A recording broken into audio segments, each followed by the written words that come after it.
Exit போல் எதுக்கு இவ்வளோ பெருசாக பேசப்படுது? எல்லா ஊடகங்களையும் எதுக்கு செய்தி ஆகுது? எல்லா நாளிதழ்களையும் எப்படி அது செய்தி ஆகுது? இப்போ ஒரு எக்ஸிட் போல் நீங்கள் நடத்துறதுக்கு you need lot of money. உண்மைதான், நிறைய பணம் தேவைப்படும். ரெண்டாவது அதை வந்து ஒரு ஓப்பன் ப்ரெஸ் மீட்டில் எல்லாருக்கும் கொடுக்குறாங்க அட் ஃப்ரீ ஆஃப் காஸ்ட். ஏன் ஆக்சஸ் இல்லை எனக்கு ரவிலேயே அவரோட உள்ளடக்கங்கள் உங்களுக்கு ஏற்றுக்கொள்ளக்கூடியதா இருக்கான்னு கேட்குறேன். எக்ஸிட் போல்னு சொல்றாரு. அவருடைய அந்த நம்பர் ஆஃப் அமௌண்ட் அவரால் சொல்லவே முடியாதுங்கிற. நான் 23ஆம் ஆரம்பிச்சு இன்னைக்கு மே 2 நம்ம உட்காந்து நான் சொன்னேன் அவர் அந்த தகவலை சரியா சொல்றாருன்னு சொன்னேன். அப்ப அது அவர் எடுத்த தரவு இல்லைன்னு நினைக்கிறீங்க? எப்படி வேணா இருக்கலாம், அவருக்கு யாராவது கொடுத்தா இருக்கலாம், உளவுத்துறை கொடுத்துருக்கலாம், இல்ல அவரே வந்து பண்ணியிருந்திருக்கலாம். It is not worry about the source. இல்ல அதுல நீங்க விஷயம் நீங்க எப்படி இக்னோர் பண்ணிட்டு போக முடியும்? அதோட விஷயம் இருக்கலாம், எதிர்பார்ப்பா இருக்கலாம். அவர் சொல்லும்போது நாங்க வந்து ரிட்டையர்டான காவல்துறை அதிகாரிகளை வச்சுட்டு தொகுதிக்கு 10 பேர் போட்டிருக்காரு, 2340 பேரை போட்டிருக்காரு. டேட்டா கம்பைல் பண்றதுக்கு எடுத்துக்கலாம். மேபி அதனால கூட அவருக்கு வந்து சரி முதல்ல ரிசல்ட்டை மட்டும் சொல்லிடுவோம், மற்ற வேரியஸ் ஆஸ்பெக்ட்ஸ் ஆஃப் ஃபைண்டிங்ஸை லேட்டாக கூட சொல்லுவோம் அப்படின்னு கூட. ஏன்னா டைம் இல்லை, with has to give the data. இன்னைக்கு கொடுத்தா தான் சரியா இருக்கும், நாளைக்கு கொடுத்தா அது வந்து ஃபெயிலியர் ஆகிடும். அதனால இன்னைக்கு தான் சரியான நேரத்தில் சரி ஃபைண்டிங்ஸை மட்டும் முக்கியமான ஃபைண்டிங்ஸ் சொல்லிடுவோம், ரிசல்ட்டை கொடுத்துருவோம். அதுக்கப்புறம் மற்ற டேட்டாஸ் எல்லாம் அப்புறம் பண்ணலாம்னு கூட நினைச்சிருக்கலாம். அவருக்கு இந்த ஷேர் மார்க்கெட்லாம் வச்சு இது பண்ணியிருப்பாரு அப்படி, அவருக்கு அந்த மோட்டிவ் இல்லை. ஓகே அண்மையில் நீங்க பேசின ஒரு காணொலி கூட ரொம்ப வைரலா வந்து பரவுச்சு. நீங்க அதில் வந்து திரு சீமான் அவர்கள் வந்து விசிறிச்சதுக்கு ஓட்டளிச்சதா வந்து ஒருத்தவங்க கேட்கும்போது நல்லது தானங்க, பரவாயில்லங்க அப்படின்னு நீங்க சொன்னதா வந்து வைரலா பரவுச்சு. மிக கடுமையான விமர்சனங்களும் உங்க மேல வந்து எழுந்துச்சு. என்ன இவர் வந்து ஒரு தவறா புனையப்பட்ட வீடியோ வந்து உண்மைன்னு பேசுறாரு ஃபிலிக்ஸ் அவர்கள் அப்படின்னு சொல்லி சொன்னாங்க. பாத்தீங்களா நீங்க? அது நான் வந்து 2-3 தம்ப்நெயில்ஸ் தான் பார்த்தேன். பட் நான் வந்து பேசினதுல எந்த தவறும் இல்லைன்னு நான் நினைக்கிறேன். ஏன்னா நான் சொல்லும் போதே ரொம்ப தெளிவா சொன்னேன், இது வந்து ஃபேப்ரிகேட்டட் வீடியோவா என்னன்னு எனக்கு தெரியாது, ஏஐல தயாரிச்ச வீடியோவா என்னன்னு தெரியாது. நீங்க அந்த வீடியோ பார்க்கல? ஆக்சுவலி நான் வீடியோ பார்த்தேன், ஹோஸ்டும் காமிக்கலையா? வீடியோ பார்த்தேன். எந்த வீடியோ? அது ஓட் பண்ண வீடியோ தானே. ஆமா, அதனால தான் சொல்றேன், அந்த வீடியோவை பார்த்தேன். அது உண்மையான வீடியோவான்னு எனக்கு தெரியாது, ஏஐல பண்ணாங்களான்னு எனக்கு தெரியாது, இல்லை வந்து ஆல்டர் பண்ணியிருக்காங்களான்னு எனக்கு தெரியாது. அப்படி ஒரு வீடியோ வந்துச்சு, அப்படி இருந்தால் நல்லது தானேன்னு நான் சொல்றேன்.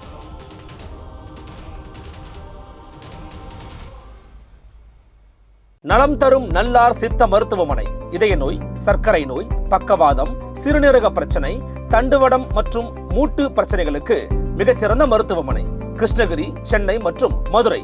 தொடர்புக்கு 8807666117 மற்றும் 8807666118. நிம்மதி property management. Contact 7667008999. Fourth state Tamil நேயர்களுக்கு அருள்மொழிவர்மனின் அன்பார்ந்த வணக்கங்கள். இது உங்கள் ஃபோர்த் ஸ்டேட் தமிழ் வழங்கும் பெருதுகள் நிகழ்ச்சி.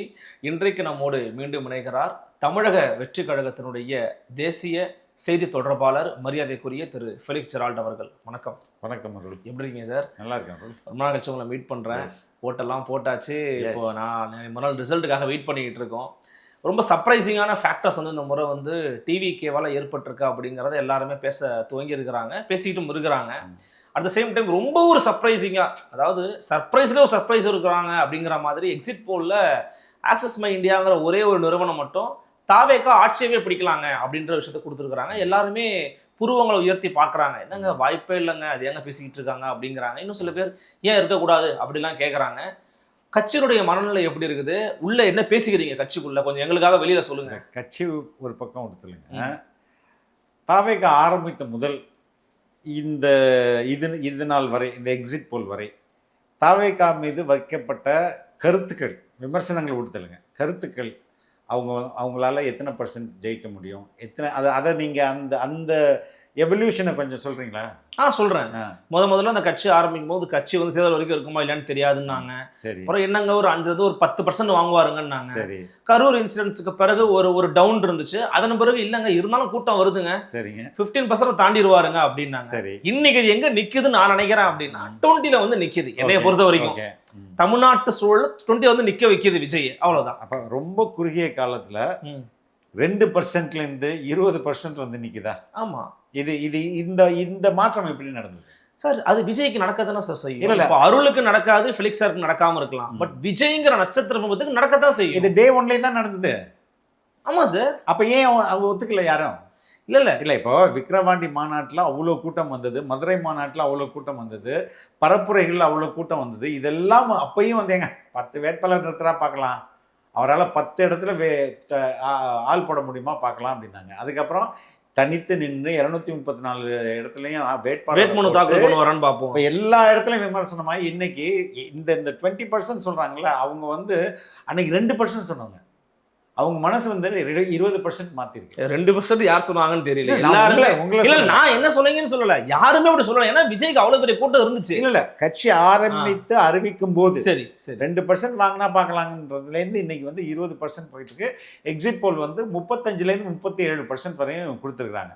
இன்னைக்கு வந்து ஐபிஎஸ் ரவி அவர்கள் 41% கொடுக்குறாரு.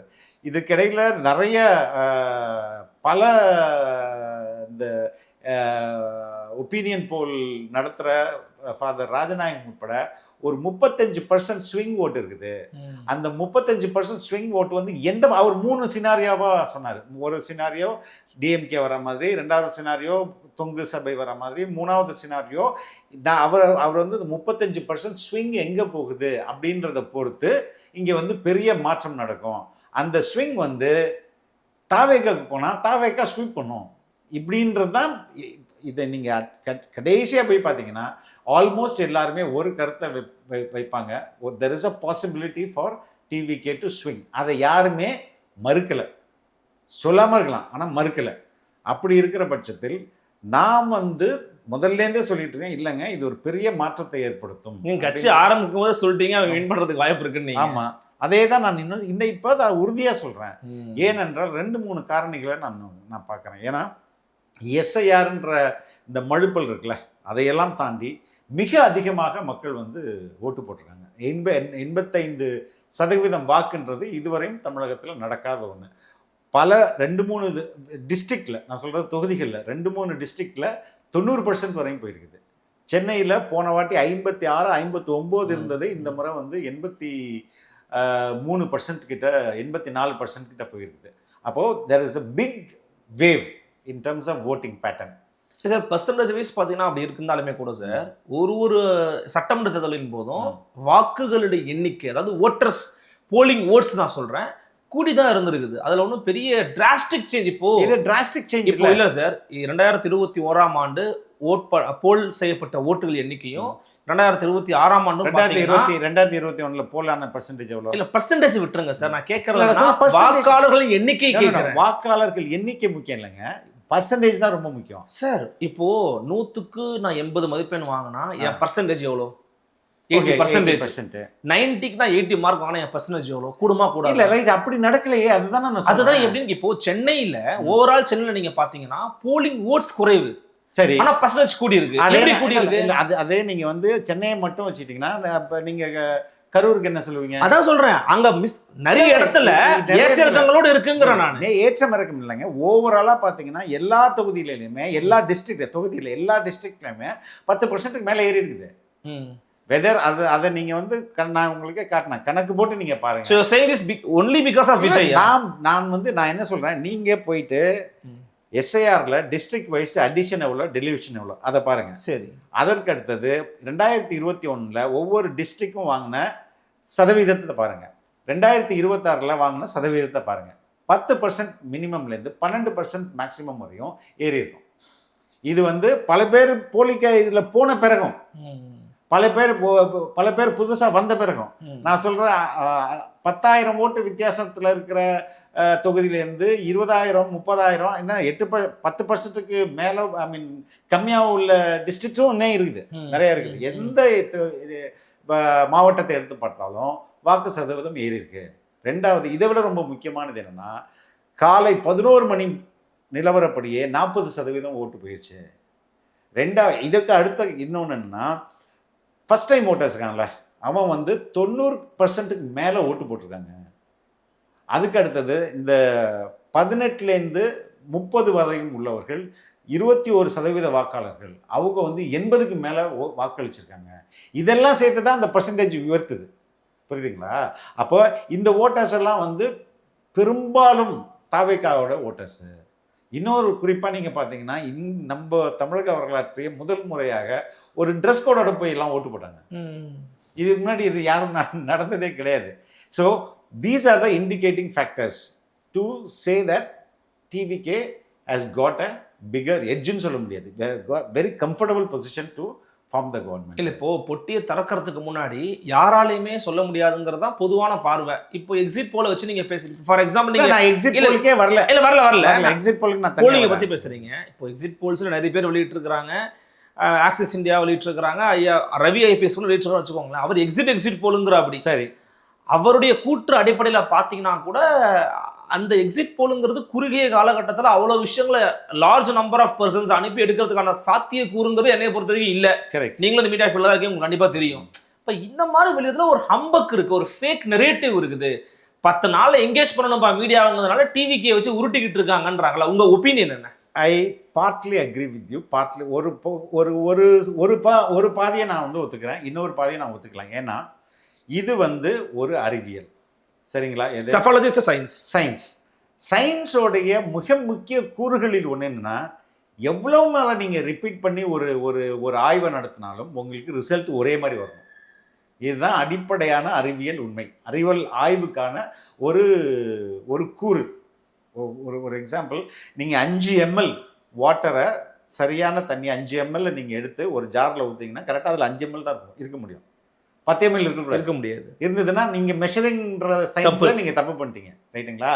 ரெண்டாவது, ஒரு நீரை வந்து நீங்கள் வந்து ஹீட் பண்ணும்போது 100 டிகிரியில் அது ஆவியாகணும். ஆமாம், கரெக்டாக? ஆமாம். அது எங்கே பண்ணாலும் ஆவியாகணும், அங்கே பண்ணாலும் ஆவியாகணும், அமெரிக்காவில் பண்ணாலும் ஆவியாகணும். அப்போ தான் அது சயின்ஸ் இல்லையா? அதே மாதிரி அதை 0 டிகிரிக்கு கொண்டு வரும்போது அது வந்து ஃப்ரீஸ் ஆகணும். இதான சயின்ஸு. அப்போ இங்கே உங்களுடைய மெத்தடாலஜி, அவங்க ஆய்வு முறை சரியாக இருந்து நீங்கள் எடுத்த சாம்பிள் சரியாக இருந்ததுன்னா உங்கள் ரிசல்ட் எல்லாம் ஒரே மாதிரி வரணும், கரெக்டா? ஓகே. அப்போ இங்கே மாறி மாறி வரக்கூடாது, சரியா? இப்போ மாறி மாறி வரும்போது யாரோ ஒருத்தர் சரியாக பண்ணியிருக்கிறாரு அப்படின்றத எப்போ நம்ம புரிஞ்சுக்க முடியும்னா, அந்த ஆக்சுவல் ரிசல்ட் வரும்போது தான் நம்ம புரிஞ்சுக்க முடியும். அப்போ இங்கே நடத்தப்பட்ட ஆய்வுகளில் பல பேர் தப்பாக பண்ணியிருப்பாங்க, யாரோ ஒரு சில பேர் சரியாக பண்ணியிருப்பாங்க. அதனால தான் நான் வந்து பார்ட்லி ரைட்டு பார்ட்லி தப்புன்னு. ரெண்டாவது, இந்த எக்ஸிட் போல் எதுக்கு இவ்வளோ பெருசாக பேசப்படுது? எல்லா ஊடகங்களையும் எதுக்கு செய்தி ஆகுது? எல்லா நாளிதழ்களையும் எப்படி அது செய்தி ஆகுது? இப்போ ஒரு எக்ஸிட் போல் நீங்கள் நடத்துறதுக்கு you need lot of money. உண்மைதான், நிறைய பணம் தேவைப்படும். ரெண்டாவது, அதை வந்து ஒரு ஓப்பன் ப்ரெஸ் மீட்டில் எல்லாருக்கும் கொடுக்குறாங்க அட் ஃப்ரீ ஆஃப் காஸ்ட். ஏன்? என்ன பயன்? உங்களை என்னை டிபேட்டில் வைக்கிறது மட்டும்தான் பயனா? இதுக்கு பின்னாடி ஷேர் மார்க்கெட்னு ஒன்று இருக்குது. Share market it's highly speculative market. அது இப்போ நம்ம கெஸ்ஸிங்கில் தான் அது மொத்தமாக நடக்குது, கெஸ்ஸிங்கில் தான் ஓடுது. அப்போ இங்கே வந்து தமிழக அரசில் நிறைய நிறுவனங்கள், கட்டுமான நிறுவனங்கள், மற்ற நிறுவனங்கள், சிமெண்ட்டு, ஆயில், நிறைய நிறுவனங்கள் இங்கே வந்து முதலீடு பண்ணி இல்லைன்னா தொழில் நடத்திட்டு இருக்காங்க. அவங்க லிஸ்டட் கம்பெனியாகவும் இருக்கிறாங்க. அப்போ அவங்க வந்து ஒரு பெரிய மாற்றம் நடக்கும் போதுன்னு வந்து ஒரு எக்ஸிட் போல் சொல்லிச்சுன்னா, எல்லா எக்ஸிட் போலையும் சொல்லிச்சுன்னா, அவன் என்ன பண்ணுவான்? ஐயோ, இந்த கவர்மெண்ட் நம்பி தானடா இந்த கம்பெனி இவ்வளோ முதலீடு பண்ணியிருக்கு, நாளைக்கு இந்த ப்ராஜெக்ட்லாம் ஸ்டாப் ஆயிடுச்சுன்னா என்ன ஆகும்? இவனுக்கு வேலை போயிடும். கரெக்ட். ஸோ அந்த ஒரு பயம் இருக்கும். உடனே they will start selling the share. Okay. அவன் கடன்னு அவன் பங்களா விற்க ஆரம்பிச்சானா என்ன ஆகும்? இவனுக்கு நட்டம் வரும். ரொம்ப நட்டம் வந்துச்சுன்னா இவன் கிராஷ் ஆயிடுவான். ஸோ இதையும் பேலன்ஸ் பண்ணணும், புரியுதுங்களா? அப்ப அதுல முழுமையான சயின்ஸ் மட்டும் இல்ல, தங்களுடைய உள்நோக்கமும் அதுல பொதிஞ்சிருக்கு, எக்கச்சக்கமா இருக்குது. அது மெயினா அரசியல் கட்சிகளை திருப்திப்படுத்துறதை விட இந்த ஸ்பெகுலேட்டிவ் மார்க்கெட் இருக்காங்கல்ல. ஃபார் எக்ஸாம்பிளுங்க, இந்தியா சிமெண்ட் இருக்கு, ராம்கம் சிமெண்ட் இருக்கு. இங்க வந்து இன்ஃப்ராஸ்ட்ரக்சர் கூட தமிழ்நாடு அரசு கூட சேர்ந்து நிறைய வேலைகள் பண்ணிட்டு இருக்காங்க. ஆன்கோயிங் ப்ராஜெக்ட்ஸ் இருக்கும், இல்லைன்னா பண்ண போறோம்னு சொல்லியிருந்திருப்பாங்க. இப்போ இந்த ஆட்சி மாற்றம் வந்ததுங்களேன், அந்த ப்ராஜெக்ட்ஸ்லாம் இவங்களுக்கு வரும்னு எந்த அளவுக்கு நிச்சயம் கிடையாது? நிச்சயம் கிடையாது. அப்ப அது வந்து அவனுடைய ஷேர் ஹோல்டர்ஸ் மத்தியில் ஒரு பெரிய அச்சத்தை ஏற்படுத்தும். அதோட விளைவுகளை நீங்க பாருங்க. ஸோ இதையும் சேர்த்து தான் இதை பார்க்கணும்னு நான் சொல்றேன். அதனால இங்க நடத்தப்பட்ட ஆய்வுகள் எல்லாமே சரியான ஆய்வுகள்ல யாரோ ஒருத்தரோ 2 பேரோ அது சரியா நடத்திருப்பாங்க. இப்போ லெட் அஸ் கம் டு நம்ம ரவியோடைய ஐபிஎஸ் ரவியோட வீடியோ ஒன்று போட்டிருந்தாரு. அவர் வந்து ஷேர் மார்க்கெட்லாம் மையப்படுத்தி நடத்தின மாதிரி எனக்கு தெரியல. ரெண்டாவது, அவர் கொடுத்த தகவல் வந்து எனக்கு உண்மையாக நான் ஏற்றுக்கிறேன். ஏன்னா அவர் 41% கொடுக்குறாரு, which is comfortable for TVK to form the government. 160 வரையும் 40% எடுத்துட்டாலே 160 வரையும் நம்மளால சீட் எடுக்க முடியும். ஓகே, இந்த பக்கம் ஆக்சிஸ் இல்ல எனக்கு ரவிலேயே அவரோட உள்ளடக்கங்கள் உங்களுக்கு ஏற்றுக்கொள்ளக்கூடியதா இருக்கான்னு கேட்கறேன். எக்ஸிட் போல்னு சொல்றாரு. அவருடைய இல்ல அந்த நம்பர் ஆஃப் அமௌண்ட் அவரால் சொல்லவே முடியாதுங்கிற. நான் 23ஆம் தேதி ஆரம்பிச்சு இன்னைக்கு மே 2ஆம் தேதியில நம்ம உட்கார்ந்து நான் சொன்னேன் அவரு அந்த தகவலை சரியா சொல்றாருன்னு சொன்னேன். அப்ப அது அவர் எடுத்த தரவு இல்லைன்னு நினைக்கிறீங்க? எப்படி வேணா இருக்கலாம், அவருக்கு யாராவது கொடுத்தா இருக்கலாம், உளவுத்துறை கொடுத்திருக்கலாம், இல்ல அவரே வந்து பண்ணியிருந்திருக்கலாம். It is not worry about the source. இல்ல அதுல நீங்க விஷயம் நீங்க எப்படி இக்னோர் பண்ணிட்டு போக முடியும்? அதோட விஷயம் இருக்கலாம், எதிர்பார்ப்பா இருக்கலாம். அவர் சொல்லும்போது நாங்க வந்து ரிட்டையர்டான காவல்துறை அதிகாரிகளை வச்சுட்டு தொகுதிக்கு 10 பேர் போட்டிருக்காரு, 2340 பேர் போட்டிருக்காரு. டேட்டா கம்பைல் பண்றதுக்கு எடுத்துக்கலாம். மேபி அதனால கூட அவருக்கு வந்து சரி முதல்ல ரிசல்ட்டை மட்டும் சொல்லிடுவோம், மற்ற வேரியஸ் ஆஸ்பெக்ட்ஸ் ஆஃப் ஃபைண்டிங்ஸை லேட்டாக கூட சொல்லுவோம் அப்படின்னு கூட. ஏன்னா டைம் இல்லை, with has to give the data. இன்னைக்கு கொடுத்தா தான் சரியா இருக்கும், நாளைக்கு கொடுத்தா அது வந்து ஃபெயிலியர் ஆகிடும். அதனால இன்னைக்கு தான் சரியான நேரத்தில் சரி ஃபைண்டிங்ஸை மட்டும் முக்கியமான ஃபைண்டிங்ஸ் சொல்லிடுவோம், ரிசல்ட்டை கொடுத்துருவோம். அதுக்கப்புறம் மற்ற டேட்டாஸ் எல்லாம் அப்புறம் பண்ணலாம்னு கூட நினைச்சிருக்கலாம். அவருக்கு இந்த ஷேர் மார்க்கெட்லாம் வச்சு இது பண்ணியிருப்பாரு அப்படி, அவருக்கு அந்த மோட்டிவ் இல்லை. அது மாதிரி மற்ற இப்போ ஃபாதர் ராஜநாயகம் போன்றவர்கள் சொன்ன மோட்டிவ்லாம் கிடையாது. ஆனால் ஆக்சிஸ்க்கு இருக்கலாம், மற்றவர்களுக்கும் இருக்கலாம். ஆனால் ஆக்சிஸ் கூட 35 to 37% ஓட் ஷேர் கொடுக்குறாங்க.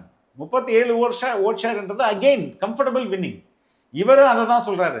ஃபாதர் ராஜநாயகமும் 35% வந்து ஸ்விங் ஓட் இருக்கு. இல்ல அவர் வந்து விஜய்க்குன்னு சொல்லல, ஸ்விங் ஓட்டர்ஸ் இருக்காங்கன்னு சொல்றாரு. அந்த ஸ்விங் ஓட் அவரே சொன்னது, அந்த ஸ்விங் ஓட் விஜய்க்கு திரும்பினால் மேசிவ் விக்டரின்றாரு. இப்போ அவரும் அதை சொல்லிக்கிறார். அந்த ஸ்விங் ஓட்டு திரும்பினா அப்படின்னு சொல்லும்போது எங்களுடைய ஐ மீன் திரு ரவி ஐபிஎஸும் அதே சொல்லிக்கிறார், மேக்ஸஸும் அதே வந்து 35 to 37 சொல்லுது. எங்கள் தலைவரும் பேசும்போது 33% விட நம்ம அதிகம் வாங்குவோம்னு மேடையிலே சொன்னார். எங்களோட இன்டர்னல் சர்வேயும் நாங்கள் 35 and above வாங்குவோம் அப்படின்றது தான் எங்களுடைய சர்வே. இப்போ நான் இதை சொல்வதற்கு ஒரு காரணிகள் இல்லை, இவங்க மட்டும் சொல்லிட்டாங்க அதனால சொல்ல, இத்தனை காரணிகளை சொல்கிறேன். அது இல்லாமல் வால்யூம் ஆஃப் டேர்ன் அவுட்டை சொல்கிறேன். மக்கள் வந்து நம்மள்கிட்ட காதுபட சொல்கிறாங்க இல்லையா, ஏங்க யாருக்கு இங்கே ஓட்டு பண்ண சார், நான் விசிலுக்கு தான் சார் ஓட்டு போட்டேன், எங்கள் குடும்பமே ஓட்டு போட்டு இப்படி நம்மளுக்கு காது வழியாக வர செய்திகள், இந்த செய்திகள் இவங்க தொகுத்த ஆய்வுகள் இதெல்லாம் வச்சு பார்க்கும்போது அந்த அடிப்படையில் சொல்கிறேன், நான் வந்து தாவேக்கா வெற்றி பெறுவதற்கான வாய்ப்புகள் அதிகம், பெரும்பான்மையுடன். ஸோ கட்சியும் வந்து ஆட்சி அமைக்க போகிறோன்ற மனநிலை தான் இருக்கிறாங்க. ஆப்வியஸாக we have done, they will also do lot of research, right? இல்லை என்னன்னா இப்போ ஒரு கட்சிக்குமே ஒரு தேர்தலில் நிற்கிற கட்சி எலெக்ஷன் முடிஞ்ச பிறகு அதற்கான ஆயத்த பணிகளை ஈடுபடுறதுங்கிறத யாரும் தவறுலாம் சொல்லலை. இது வந்து மோசமான அணுகுமுறையால யாரும் பார்க்க போகிறதில்ல. ஒரு கட்சி ப்ரிப்பேர் ஆக நல்லது தான். பட் எக்ஸிஸ்டிங்காக இருக்கிற பொலிட்டிக்கல் பார்ட்டிஸ் நம்ம யாருன்னு பார்க்குறோம், அவங்களுடைய பணபலம் என்ன, படைபலம் என்ன, அதிகார பலம் என்னங்கிறதெல்லாம் நம்ம பார்க்குறோம். இதெல்லாம் தாண்டி ஒரு எக்ஸாகரேஷன் மனநிலையில் ஒரு கற்பனாவாதங்களினுடைய ஒரு உச்சத்தில் வந்து தாவேக்காவினர் இருக்கிறாங்கன்னு வைக்கக்கூடிய விமர்சனங்களுக்கு பதில் அதற்கு என்ன ஆதாரம்? கற்பனைன்றது நான் சொல்கிறேன், இவ்வளோ ஆதாரங்களை எடுக்கிறேன், இதுக்கு பின்பு நாங்கள் எப்படி கற்பனையில் இருக்க முடியும்? இப்போ நீங்கள் எப்படி உங்களுடைய கட்சியில் இன்டர்னல் சர்வே எடுத்தாங்க, நீங்கள் சில விஷயங்களை முன்வைக்கிறீங்களோ அதே போல் டிஎம்கே இன்டர்னல் சர்வே எடுத்துருக்காங்க. சரி, அந்த எடுக்கப்பட்ட இன்டர்னல் சர்வேல திமுக மீண்டும் ஆட்சியை பிடிக்குது, பெரும்பான்மையோட திமுக ஆட்சியை பிடிக்குதுன்றதுதான் திமுகவோட நோக்கமாக அவங்க நம்பட்டும், அவங்களுக்கு எல்லா ரைட்ஸும் இல்ல நீங்க சொல்றீங்க இல்லையா? இல்ல அவங்கள்ட்ட என்ன டேட்டா இருக்குன்னு கேக்குறீங்க. எனக்கு எப்படி ரைட்ஸ் இருக்கோ, எனக்கு நான் எத்தனை தரவுகளை வைத்து நான் நம்புகிறோன்னா அதே மாதிரி அவங்களுக்கும் அத்தனை தரவுகள் இருக்கட்டும், அவங்க நம்பட்டும். அதுல எந்த முரணும் இல்லையே. இல்ல எதுக்காக இதை கேட்கறேன்னா அது வந்து மிகை நம்பிக்கையா இருக்கா இல்லைன்னா எங்களுக்கு நாங்கள் கன்வின்ஸ்டுன்றேன் நான். ஆனா இப்போ அண்மையில நீங்க பாருங்களேன், இவ்வளவு தூரம் மாற்று அப்படின்னு சொல்லக்கூடிய திரு விஜய் அவர்கள்ட்ட எதிர்பார்க்காத ஒன்றாக சில பேர் விமர்சனம் வைக்கிறது என்னவா இருக்குன்னா, விஜய் அதனால சில பேர் விமர்சனம் பண்றாங்க. திரு விஜய் அவர்கள் வந்து ஒரு ஜோதிடருடைய நம்பிக்கை ஏற்றுக்கொண்டு ஒரு கோயிலுக்கு போறாரு, திருச்செந்தூர் முருகன் கோயிலுக்கு போறாரு, கையில வேலை பிடிக்கிறாரு, மகிழ்ச்சி தான். அப்புறம் இன்னொரு இடத்துக்கு போறாரு, சாய்பாபா கும்பிடுறாரு, அப்புறம் இன்னொரு இடத்துக்கு போக போறேன்னு வேற சொல்லிக்கிட்டு இருக்காருன்னும் போது உங்களுக்கு தெரியும், நீங்க மீடியா ஃபீல்ட் இருந்த நம்பரு செக்யூலரிசம் அப்படிங்கிறதுக்கு இதெல்லாம் அடையாளம் நம்புகிறாரா விஜய்? இதெல்லாம் செக்யூலரிசம் அடையாளம். இதை ஃபர்ஸ்ட் ஆஃப் ஆல் ஜோதிடர் அப்படின்றத நீங்க எதை வச்சு சொல்றாங்க? இப்போ இதுவரையும் அவர் துணை முதல்வருக்கு ஒத்துக்கிட்டாரு, அவர் நம்ம ஆந்திரா நடிகர் பேர் என்ன, பவன் கல்யாண் பேசிட்டாரு. அதுக்கப்புறம் இது உண்மையா? இப்போ உண்மை உங்களால யாரும் அந்த மாதிரி எந்த தகவலை வெளியில அதிகாரப்பூர்வமா சொல்லல. சோ அது உண்மை இல்ல. பவன் கல்யாணம் சொல்லிட்டாரு, நான் அவர்கிட்ட பேசி 20 வருஷம் ஆச்சுங்கன்ட்டு. அதுக்கு மேல அவரு நீங்க இன்னும் உண்மைதான் சொல்ல முடியாது, ரைட்டுங்களா? சிபிஐயில் அவரிடம் கேள்வி கேட்டது, ஏன் வந்து ஈரோடுக்கு லேட்டாக, கரூருக்கு ஏன் லேட்டாக போனீர்கள், சாலை வளைவாக இருந்தது அதனால் லேட்டாக போனீங்க, இப்படியெல்லாம் மீடியாவில் ரிப்போர்ட்ஸ் வந்துச்சா இல்லையா? வந்துச்சு. அதெல்லாம் உண்மையா? இல்லையா? சிபிஐ வாசல்லையே வந்து கேம்பெயின் ஆரம்பிச்சாரா, இவர் பிஜேபியோட கூட்டணி போவார், பிஜேபியோட கூட்டணி போயிடுவார்னு சொன்னாங்களா இல்லையா? அது உண்மையாச்சு. அப்போ தாவேகாவை பற்றி அவதூறுகள் பரப்புவது ஊடகங்கள் வந்து எல்லா ஊடகங்களுமே, பெரும்பான்மையான ஊடகங்கள் அதை தொடங்கிட்டாங்க. ஒரு காலத்தில் ரொம்ப நெகட்டிவாக பேசினவங்க இன்னைக்கு கொஞ்சம் பாசிட்டிவாக பேசுகிறாங்க. அதை பற்றி நம்ம பேசுவோம்.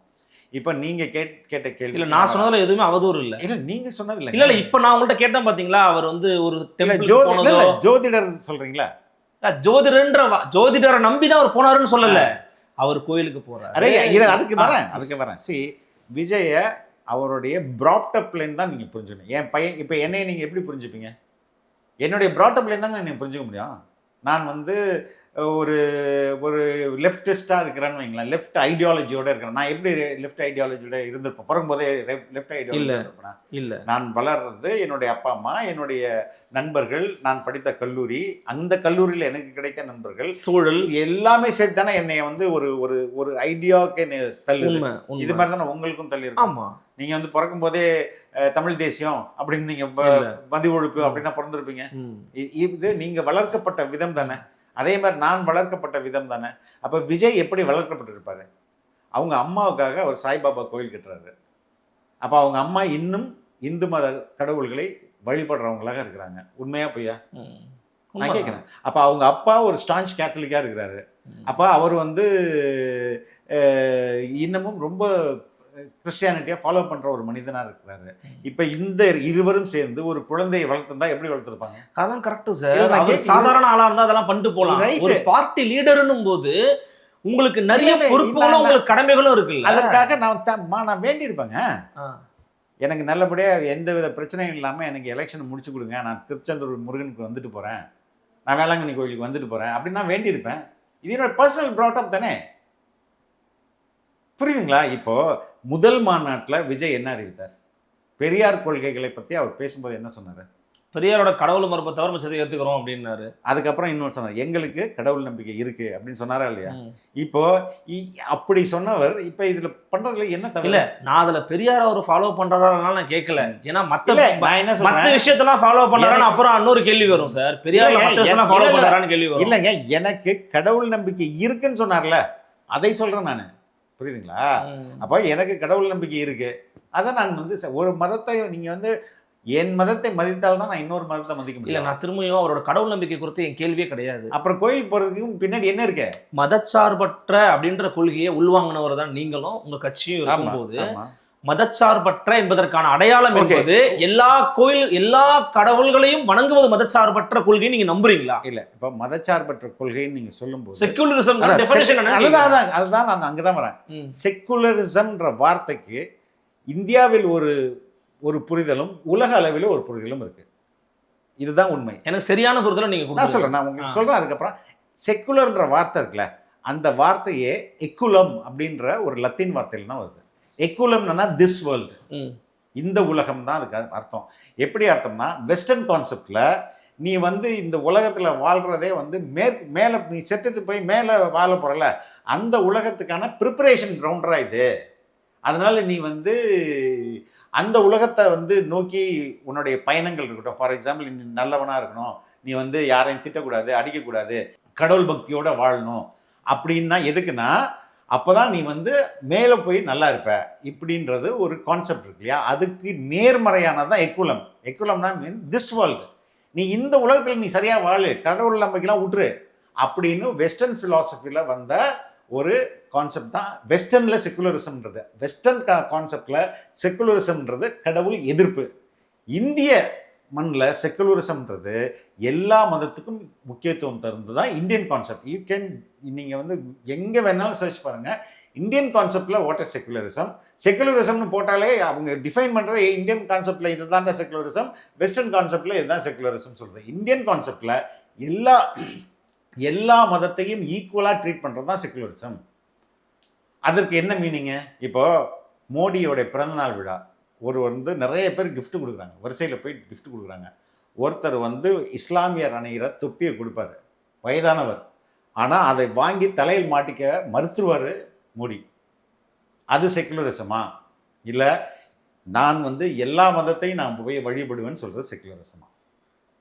ராகுல் காந்தி நீங்கள் எடுத்துங்க, அவர் எல்லா கடவுள் கோயில்களுக்கும் போவார். அவங்க அம்மா ஒரு இத்தாலிய கிறிஸ்தவ பெண், அப்பா ஒரு ஹிந்து பார்சி மிக்ஸ்டு, இந்திரா காந்தி ஹிந்து, அப்பா அவங்க கணவன் மிக்ஸு. அப்படி வழியில் வர்றவர் இப்போ ராகுல் காந்தி எல்லா கோயில்களுக்கும் போகிறாரா இல்லையா? I'm asking. போகிறாரு, குருத்வாராவுக்கு போகிறாரு, மசூதிக்கு போகிறாரு, சர்ச்சுக்கு போகிறாரு, எல்லா இடத்துக்கும் போகிறாரு தானே. அப்போ அதே மாதிரி தானே இதை நீங்கள் எப்படி வந்து ராகுல் காந்தி மாதிரி தான் விஜயம் பண்ணுறாரு? இல்லைங்க, இது இந்திய பண்பாட்டியல்ல செக்குலரிசம்ன்றது அனைத்து மதங்களையும் வந்து ஈக்குவல் இம்பார்ட்டன்ஸ் கொடுக்குறது. இதே வெஸ்டர்ன் பண்பாடில் செக்குலரிசம்ன்றது கடவுள் மறுப்பு. இதை நீங்கள் இப்படி தான் புரிஞ்சுக்க முடியும். ஓகே, அண்மையில் நீங்கள் பேசின ஒரு காணொலி கூட ரொம்ப வைரலாக வந்து பரவுச்சு. நீங்கள் அதில் வந்து திரு சீமான் அவர்கள் வந்து விசிறிச்சதுக்கு ஓட்டளிச்சதா வந்து ஒருத்தவங்க கேட்கும்போது நல்லது தானேங்க, பரவாயில்லைங்க அப்படின்னு நீங்கள் சொன்னதாக வந்து வைரலாக பரவுச்சு. மிக கடுமையான விமர்சனங்களும் உங்கள் மேலே வந்து எழுந்துச்சு. என்ன இவர் வந்து ஒரு தவறாக புனையப்பட்ட வீடியோ வந்து உண்மைன்னு பேசுகிறாரு ஃபிலிக்ஸ் அவர்கள் அப்படின்னு சொல்லி சொன்னாங்க.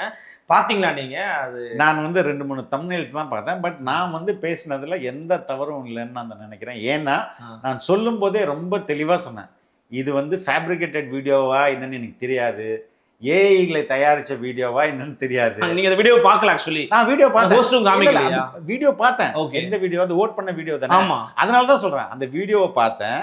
அது உண்மையான வீடியோவான்னு எனக்கு தெரியாது, ஏஐல பண்ணாங்களான்னு எனக்கு தெரியாது, இல்ல வந்து ஆல்டர் பண்ணிருக்காங்களான்னு எனக்கு தெரியாது.